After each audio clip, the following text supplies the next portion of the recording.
So, hallo liebe Apple-Freunde. Da ich ja mein liebes MacBook nicht krieg, habe ich mir gedacht, jetzt so als kleine Übung schon mal, unboxe ich mal was anderes. Nach meinen Überlegungen habe ich mir dann einfach meine Tastatur gepackt, habe die nochmal eingepackt und ja, wollen wir mal schauen, wie das Video wird, ne?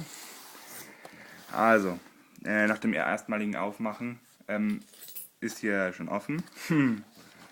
Dann hat mich die schöne Verpackung des Apple Keyboards hier konnte ich entdecken. So, es ist die numerische Tastatur mit dem deutschen Tastatur-Layout. Wie immer von Apple sehr formschöne Verpackung. Man sieht es hier, steht Keyboard, ganz normal, sehr schlicht, einfach. So, dann tun wir mal das ganze Paket hier weg und suchen mal so, hier, also aufmachen, am besten ohne dass die Tastatur rausfällt. Und da ist sie so, die geht jetzt immer leicht zu, das ist das Problem. Ja, wie immer eine designtechnische Meisterleistung von Apple. Wenn ich sie hier rausnehme, kommt mir als erstes hier die zwei Kabel entgegen.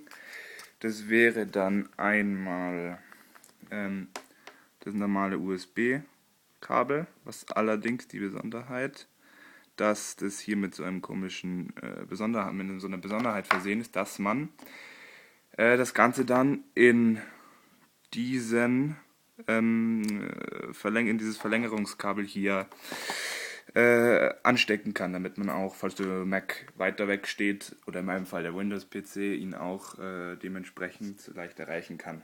So, Tastatur stelle ich mal, hoppala, stelle ich mal dahin. So, dann haben wir hier die üblichen Dokumentation. Das hier ist von der Inbetriebnahme etc. Dann haben wir hier die Garantie. Ich habe Glück gehabt, meine Garantie geht noch 10 Monate lang. So. Und dann, ja, das war's. Wir werden mal sehen, wie das dann mit meinem Mac morgen Montag sein wird. Ich hoffe, er kommt früher, aber wir werden ja dann sehen. Also, vielen Dank fürs Zuschauen, meine Freunde.